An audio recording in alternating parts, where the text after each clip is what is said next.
The blood-red sun cast long shadows across the dusty streets of Promise Creek, as Eliza Zimmerman clutched her wailing infant to her chest, the gnawing pangs of hunger making her dizzy with each step.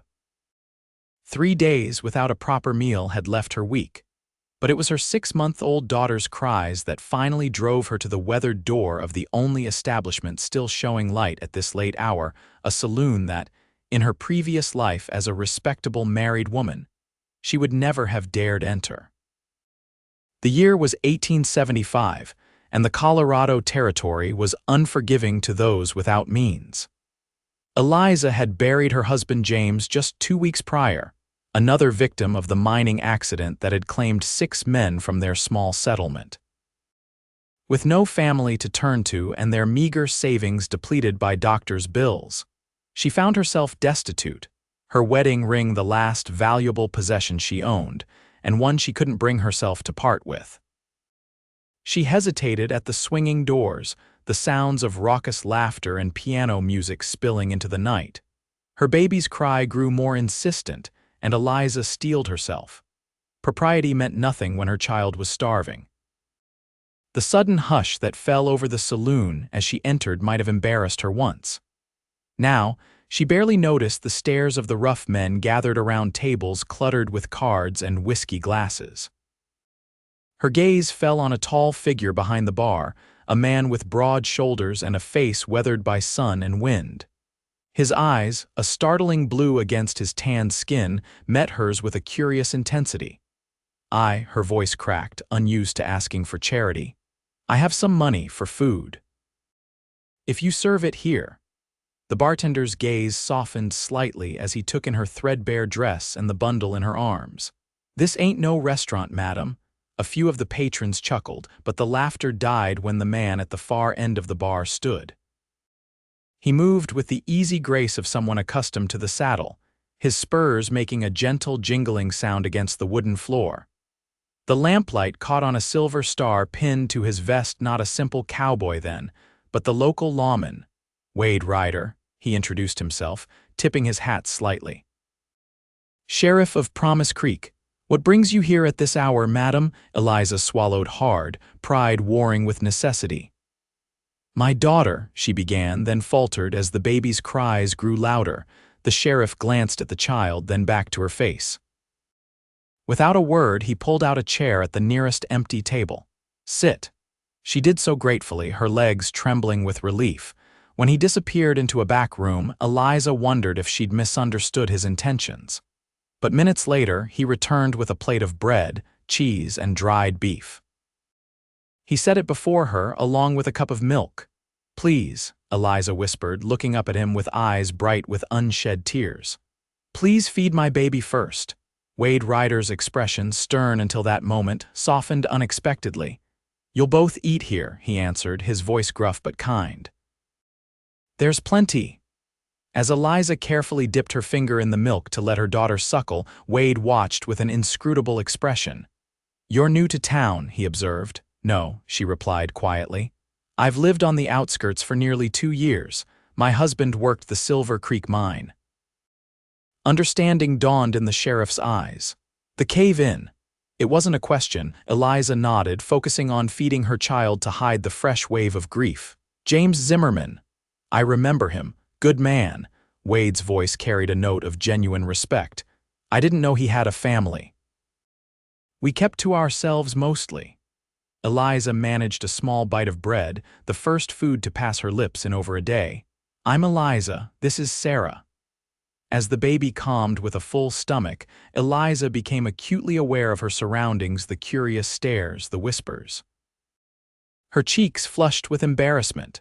Don't mind them, Wade said quietly, following her gaze. Most haven't seen a proper lady in months. I'm hardly proper now, she murmured, gesturing to her worn dress. Circumstances don't change who you are, Mrs. Zimmerman. Something in his tone made her look up. The sheriff was studying her with those penetrating blue eyes, and for the first time since James's death, Eliza felt seen as more than just a pitiful widow. Where are you staying? He asked. Our cabin, near the creek. Wade frowned. That's nearly 3 miles out of town. You walked here? Eliza nodded, too tired to explain how her last coins had gone to the doctor who couldn't save James, how their mule had been sold to pay for the burial. "It's not safe for a woman and child alone out there," he said. His tone wasn't judgmental, merely stating facts. "Especially not with how thin those cabin walls are and winter coming on." "I have nowhere else to go," she admitted, the words tasting bitter. Wade seemed to consider something for a long moment. "Mrs. Burrows at the boarding house has a room. She's been looking for help with the washing and cooking." "I couldn't impose. It's not charity, Mrs. Zimmerman. It's work." His voice was firm. "And it would ease my mind to know you're not out there alone." Eliza wanted to refuse, to insist she could manage on her own. But Sarah's small weight in her arms reminded her that pride was a luxury she could no longer afford. "Thank you," she said softly. "I'll speak with Mrs. Burrows tomorrow." Wade nodded, satisfied. "I'll take you back to your cabin tonight and help you gather your things in the morning." As they left the saloon together, Eliza felt the weight of stares on her back.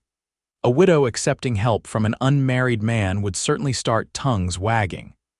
But as Sarah slept peacefully against her chest, her first untroubled sleep in days, Eliza found she didn't care.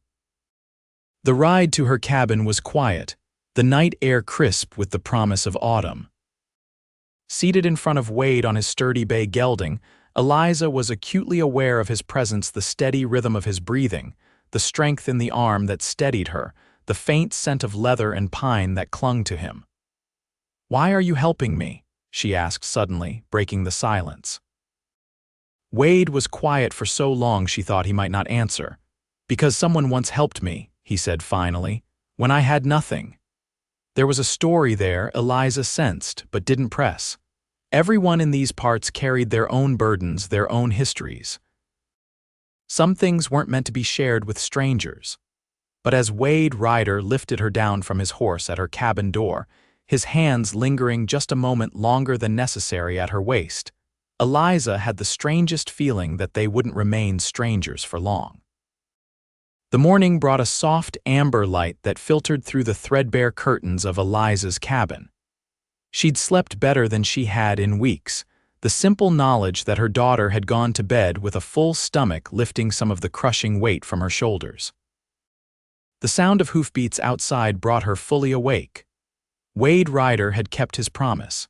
He stood at her door with a wagon, his expression unreadable as always, but his eyes warming slightly when they fell on Sarah, cooing contentedly in her makeshift cradle. "You're a man of your word, Sheriff," Eliza said, inviting him in with a gesture. "Wade," he corrected. "Just Wade. The badge doesn't define me." It took less than an hour to load her meager possessions into the wagon. A trunk containing clothes, a few books, a quilt her mother had made, James's pocket watch, and a daguerreotype of their wedding day. The furniture had come with the cabin, property of the mining company. As Wade lifted the last crate into the wagon, Eliza stood in the doorway, Sarah in her arms, and looked back at the place that had been her home. The small table where James had sat each evening, his face lined with exhaustion but always brightening when he saw her. The hearth where they'd huddled during the fierce winter storms. The corner where Sarah had been born amid pain and joy and hope. "We can wait if you need more time," Wade said quietly, coming to stand beside her. Eliza shook her head. "No, there's nothing left for us here." The ride to town was quiet, each lost in their own thoughts. Promise Creek looked different in the morning light, not the forbidden place Eliza had viewed it as before, but simply a town struggling to grow in harsh conditions, much like the people who inhabited it, Mrs. Burrows proved to be a brisk, practical woman of about 50, with iron-gray hair pulled into a severe bun and sharp eyes that missed nothing. She inspected Eliza and Sarah with undisguised curiosity. "Sheriff vouches for you, and that's good enough for me," she declared after Wade made the introductions. "Room's small but clean. $3 a week, which you'll work off in the kitchen and laundry. Baby can stay with you long as she don't disturb the paying guests." "Thank you," Eliza said, relief washing over her. "I'm a hard worker. You'll need to be." Mrs. Burroughs's stern expression softened almost imperceptibly as she looked at Sarah. Pretty little thing, got her daddy's eyes, I'd wager. Eliza nodded, surprised the woman had noticed. Yes, the same blue. Wade cleared his throat. I'll bring up your things. As he carried her trunk up the narrow staircase, Eliza found herself studying him with new interest. He moved with an economy of motion, nothing wasted or showy. His hands, when they weren't resting near his holster, were gentle with the horses, with her belongings, even in the way he'd briefly touched Sarah's cheek when the baby had grabbed his finger. Been Sheriff long? She asked as he set down the last of her things in the small, clean room that would be their new home. 5 years, he answered. Before that, I rode with a cattle outfit north of here. And before that, the question slipped out before she could stop herself. Wade's expression closed slightly. A lot of things, none of them worth talking about. He tipped his hat. I'll leave you to settle in. Wait, Eliza said impulsively. I don't know how to thank you. No need. His voice was gruff. Just doing my job is helping widows and orphans in your job description, Sheriff. She asked, a hint of teasing in her tone. The corner of his mouth twitched in what might have been the beginning of a smile. Keeping the peace is. People with empty stomachs tend to disturb it. With that, he was gone, boots echoing down the hallway. Eliza stood in the doorway watching him go, wondering at the man who hid his kindness behind practicality. The first weeks at the boarding house passed in a blur of work. Eliza's hands grew raw from lye soap and hot water, her back ached from bending over washtubs, and her feet throbbed from hours standing at the stove. But Sarah thrived, her cheeks growing round and pink, her blue eyes so like her father's bright with curiosity about the world. Mrs. Burroughs proved a fair employer, if demanding. She showed Eliza how to stretch ingredients to feed the 12 regulars who took their meals at the boarding house, mostly unmarried men working at the bank, the mercantile, or one of the mines still operating outside town. She also turned a blind eye when Eliza set aside leftovers for her own dinner, understanding without being told how precious each morsel was to someone who had known hunger. Wade Ryder came by regularly, though never at mealtimes when the dining room was full. He'd appear in the kitchen doorway in the quiet afternoon hours, hat in hand, inquiring politely about their welfare. Sometimes he brought small gifts, a bag of peppermint drops he claimed the store was just going to throw out anyway, a tiny carved wooden horse for Sarah that he'd found gathering dust, a length of sturdy cotton fabric that someone left behind at the jail. Eliza accepted these offerings with growing amusement, understanding the fiction was as important to him as the giving was. Wade Ryder was not a man comfortable with gratitude. One crisp October afternoon, as Eliza hung laundry in the small yard behind the boarding house, Sarah nestled in a basket nearby, Wade appeared at the gate. This time he carried no gift and his expression was troubled. "Afternoon, Mrs. Zimmerman," he greeted her, formal as always in public. "Sheriff," she nodded, noting the tension in his shoulders. "Is something wrong?" "Maybe nothing." He glanced around, ensuring they were alone. "There's word that Thomas Blackwood is back in the territory." Eliza frowned, the name unfamiliar. "Should that mean something to me?" "No." "And I aim to keep it that way." Wade stepped closer, lowering his voice. "Blackwood was the foreman at Silver Creek Mine before the accident, left town right after." A chill that had nothing to do with the autumn air crept up Eliza's spine. "James mentioned him. Said he pushed the men too hard, ignored safety concerns." Wade nodded grimly. "There were questions about that cave-in, nothing proven but enough to make Blackwood scarce. Now he's back and I don't like the timing." "What timing?" "The mine's reopening next month. New owner from Denver bought it cheap after the accident." Wade's blue eyes held her steadily.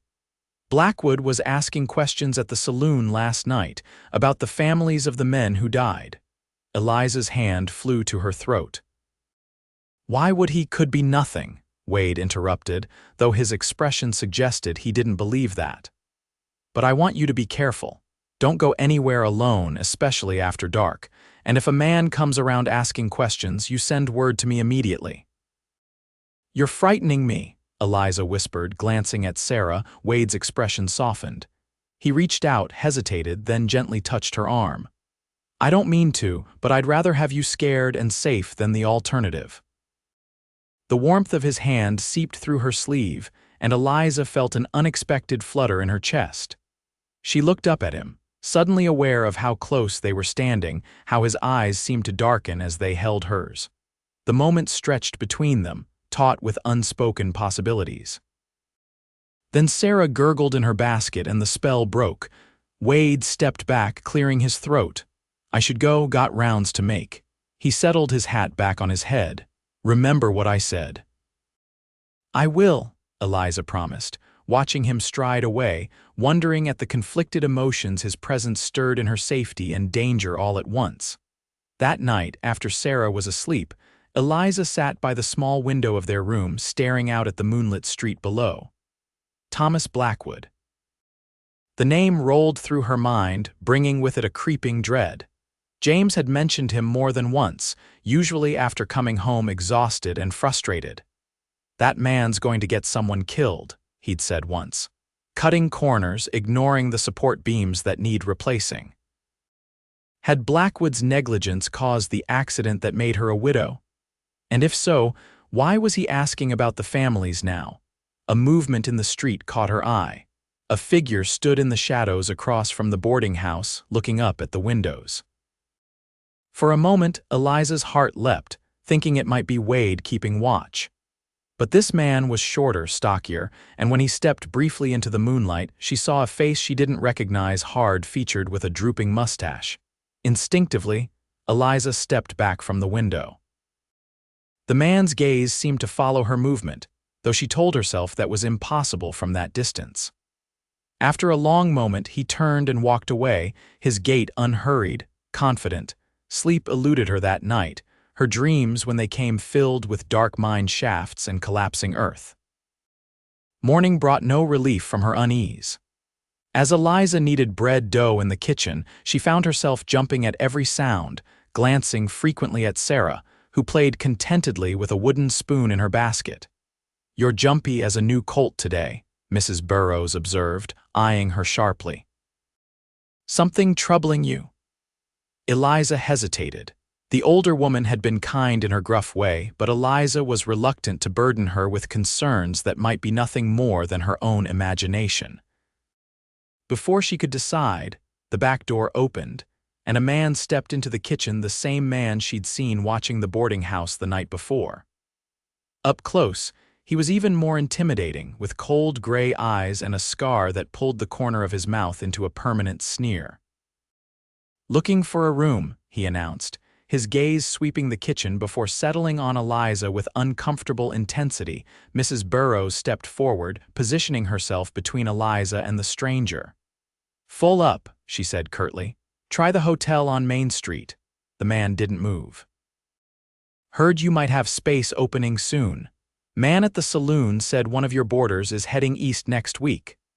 "That's our business, not yours," Mrs. Burrows replied, her tone brooking no argument. "And I don't take in strangers who come through my back door instead of the front." For a tense moment, Eliza thought the man might argue, then he shrugged, a deliberate casualness that didn't reach his eyes.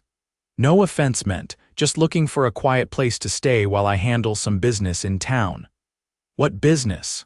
Mrs. Burrows asked bluntly. "Mining," he said, his gaze sliding back to Eliza.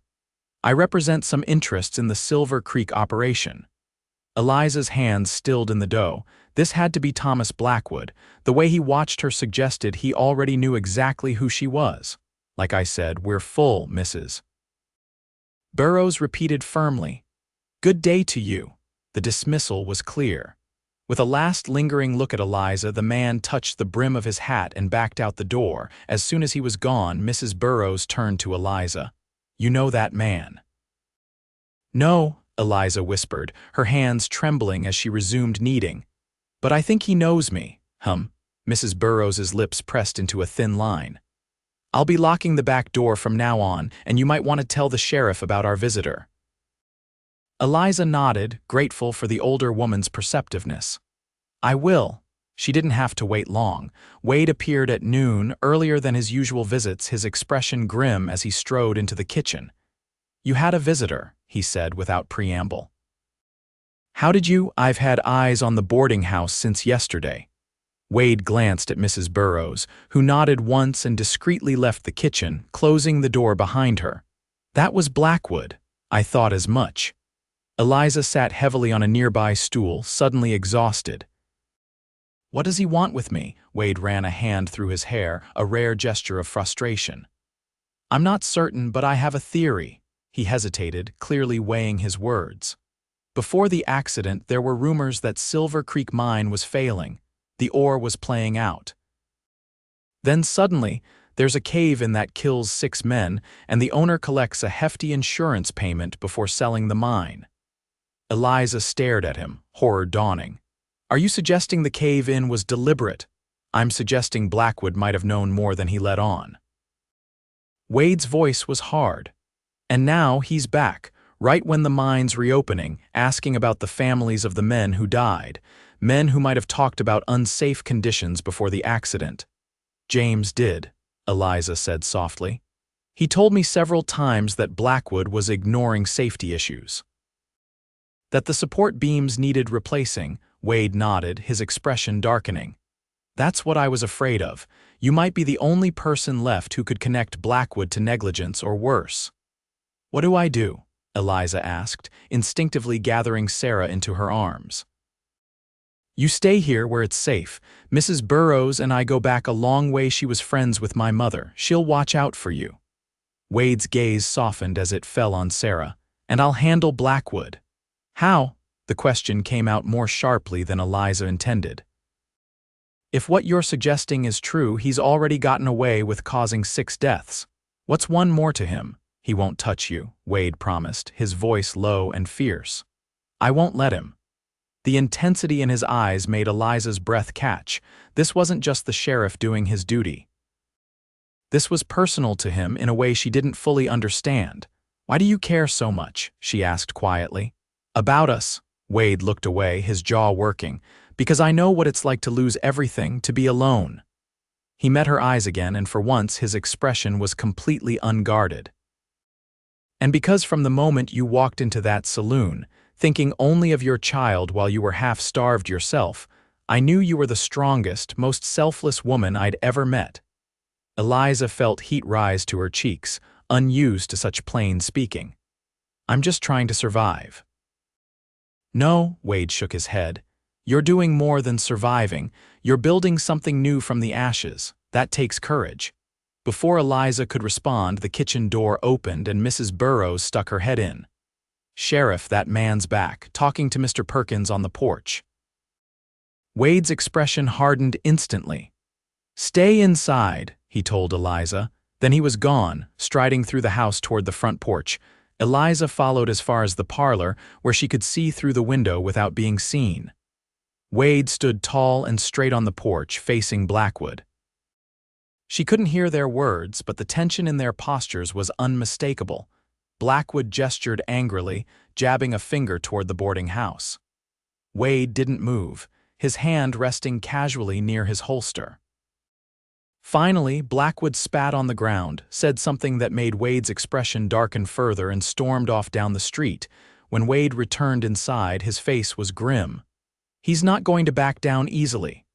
What did he say? Eliza asked. Nothing worth repeating. Wade's jaw was tight. But he made it clear he means to talk to you one way or another. About what?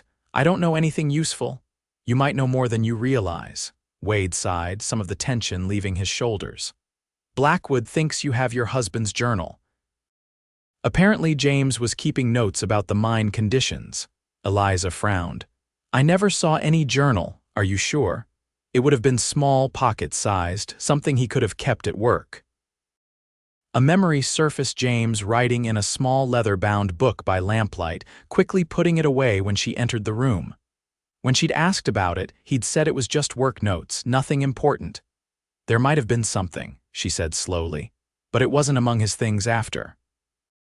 Wade leaned forward, suddenly intent. Think, Eliza, where would he have kept something he didn't want found? The use of her first name startled her, but the urgency in his voice was more pressing. Eliza closed her eyes, trying to picture their cabin, the small hiding places a man might use. "The floorboard," she said suddenly, eyes flying open, "under our bed. It was loose, and James used to hide small treasures there for safekeeping. His father's hunting knife, the money we were saving." She trailed off, remembering. "I checked it after he died, but there was only the money which went to the doctor and burial."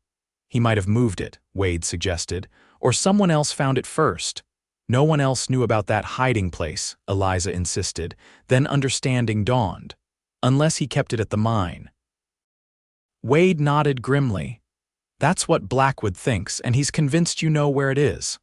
"But I don't." "I believe you," Wade's voice was gentle, "but Blackwood won't. And as long as he thinks you have that journal or know where it is, you're in danger."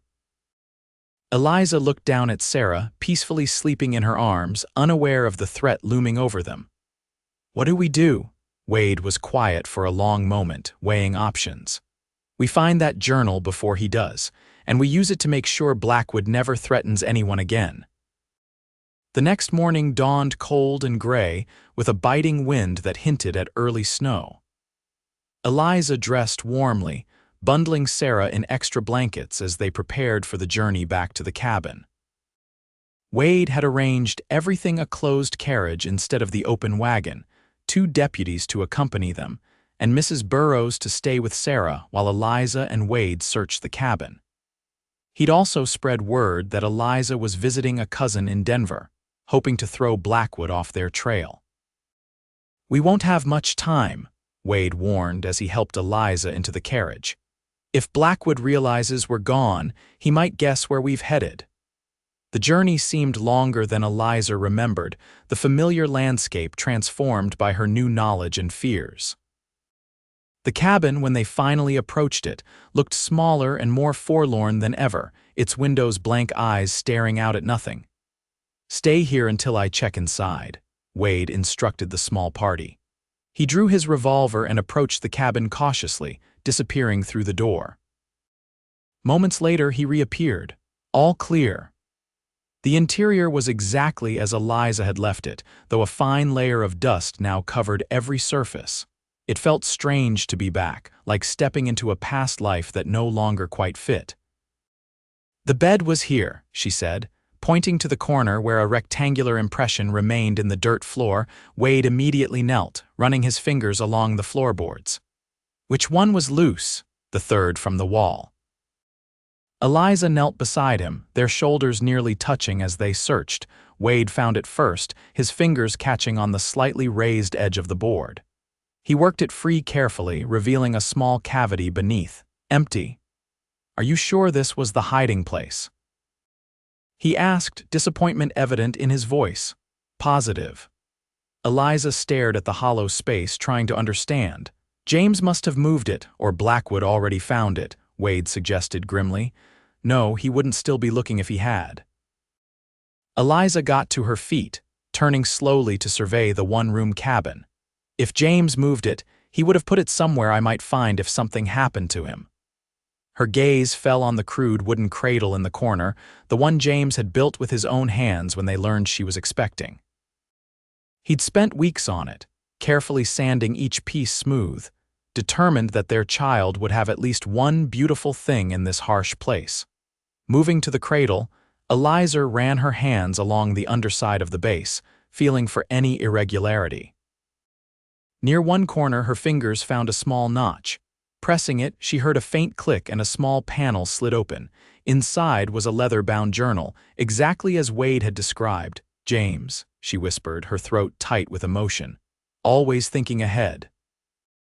Wade joined her, carefully taking the journal and leafing through its pages. His expression grew increasingly grim as he read. "This is worse than I thought," he said finally.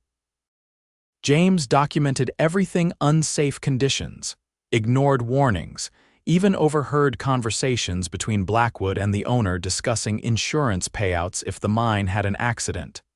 They planned it. Eliza's voice shook with horror and rage. They deliberately caused the cave-in that killed my husband. That left my daughter fatherless, Wade nodded, his own anger evident in the tight set of his jaw. With this evidence, Blackwood and the former owner will hang, but first, we need to get back to town safely. As if summoned by his words, a shot rang out, the bullet splintering the window frame inches from Wade's head. He reacted instantly, shoving Eliza down behind the cradle and drawing his gun in one fluid motion. "Blackwood," he growled, peering cautiously around the edge of the window. "Must have followed us after all." Outside, a voice called, "I know you've got the journal, Sheriff. Send the widow out with it, and I'll let the rest of you live." Wade's deputies returned fire from their positions near the carriage, but Blackwood was well concealed among the trees that bordered the clearing. "Mrs. Burrows and Sarah," Eliza whispered, fear clutching at her heart, "in the carriage. Johnson and Miller will protect them." Wade's eyes met hers, steady and reassuring. "I won't let anything happen to your daughter, I promise you that." Another shot hit the cabin, this one punching through the thin wooden wall.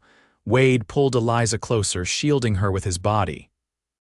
"We need to get out of here," he murmured, his breath warm against her hair. "There's a back window. If we can make it to the trees, we can circle around to the carriage." "What about the journal?" Wade patted his vest pocket. "Safe. And it's going to put Blackwood away for good if we live long enough to get it to a judge." The intensity of the moment, the danger surrounding them, stripped away all pretense. Eliza looked up at Wade, suddenly aware of how much he had come to mean to her in the short time they'd known each other. "Wade," she began, not sure what she wanted to say, only knowing it needed to be said now, before it was too late. He seemed to understand. His expression softened, and for a brief moment he touched her cheek gently. "Later," he promised, "when we're safe." The sound of approaching hoofbeats interrupted the moment. More riders coming fast. "Blackwood's reinforcements," Wade muttered, his expression hardening again. "We need to move now." But before they could make for the back window, a volley of shots rang out, followed by shouts. Wade risked a glance outside. "It's the town deputies," he said with disbelief. "And half the men from the boarding house." Indeed, through the broken window, Eliza could see riders converging on Blackwood's position, led by the town's deputy sheriff. Even Mr. Perkins from the boarding house was there, wielding a shotgun with unexpected competence. "Mrs. Burrows must have sent word when she realized Blackwood was following us," Wade said, a note of admiration in his voice. "That woman's formidable." The firefight was brief but intense. When it ended, Thomas Blackwood lay wounded but alive, surrounded by armed townsmen who looked as though they'd welcome any excuse to finish the job. As Wade led Eliza from the cabin, journal secure in his pocket and his arm protectively around her shoulders, she felt a curious lightness. The danger wasn't entirely past. The former mine owner would still need to be brought to justice, but Blackwood's capture meant the immediate threat was over. Sarah was unharmed, sleeping peacefully in Mrs. Burrows's arms despite the commotion. The older woman handed the baby to Eliza with a satisfied nod. "Figured you might need some help," she said gruffly. "These boys were eager enough to ride once I told them what was happening. Seems you've made quite an impression in town, Mrs. Zimmerman." Eliza looked around at the men who had come to their aid, the same men she served meals to each day, whose laundry she washed, whose polite nods had been the extent of their interaction until now. They ducked their heads awkwardly under her grateful gaze, mumbling that it was nothing, just doing what was right. As the party prepared to return to town, Wade pulled Eliza aside. In the privacy of the moment, with Blackwood securely bound on a horse nearby and Sarah sleeping in her arms, he finally said what had been in his eyes for weeks. "I meant to do this properly," he began, uncharacteristically hesitant, "with time and proper courting. But today reminded me that time isn't guaranteed." "Wade, let me finish," he said gently. "I know it's too soon. I know you're still grieving James, and I would never ask you to stop. He was a good man who deserved better than he got." Wade took a deep breath. "But I need you to know that I care for you, Eliza, for you and for Sarah. And when you're ready, if you're ever ready, I'd like the chance to build something with you." Eliza looked up at this man who had become her protector, her friend, and something more she was only beginning to understand. The guilt she expected to feel didn't come. Instead, there was a quiet certainty that James would have approved of Wade Ryder, would have been glad to know his wife and daughter were cared for.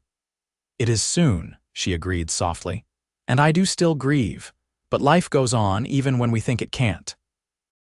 She shifted Sarah to one arm and reached out to touch Wade's hand with her free one. "I'm not ready for promises yet, but I am ready to see where this path leads." The smile that broke across Wade's face transformed him, erasing the lines of worry and showing the man beneath the stern sheriff's exterior. He brought her hand to his lips in a gesture both old-fashioned and deeply sincere. "That's all I ask for now," he said. "The chance to walk beside you." 2 years later, Promise Creek had grown from a struggling mining town into a prosperous community. The Silver Creek mine operated under new ownership, with safety measures that exceeded territorial regulations. The former owner and Thomas Blackwood had both been convicted, their testimony implicating each other, ensuring neither would see freedom again. Eliza Ryder stood on the porch of the sheriff's office, watching her husband demonstrate to 3-year-old Sarah how to mount his patient gelding. The little girl's delighted squeals carried across the street, drawing smiles from passers-by who had long since embraced the sheriff's family as the heart of their community. The boarding house still stood, though Eliza no longer worked there. Mrs. Burroughs had ultimately sold the business to them, declaring herself ready to retire to her sister's home in St. Louis. Wade and Eliza had transformed it into a proper hotel, offering clean rooms and good meals to travelers and the occasional new family looking to settle in Promise Creek. Their own family had grown as well. Inside the living quarters attached to the sheriff's office, 6-month-old William James Ryder slept peacefully in the cradle that had once hidden the evidence of his namesake's murder. Eliza touched her still flat stomach, wondering when would be the right time to tell Wade about the third child now growing beneath her heart. As if sensing her thoughts, Wade looked up from where he held Sarah securely in the saddle. His smile, once so rare, now came easily and often, especially when his eyes met hers. In that smile, Eliza saw everything they had built together: trust, partnership, and a love that had grown naturally from the seeds planted that night in a saloon when a desperate widow had whispered, "Please feed my baby first," and a lonely sheriff had answered, "You'll both eat here." Life in the West was still hard, still unpredictable, but they faced it together, finding in each other the strength to weather whatever storms might come. And in the end, Eliza reflected, that was the greatest blessing of all: not just surviving, but thriving, building a future bright with promise from the ashes of the past.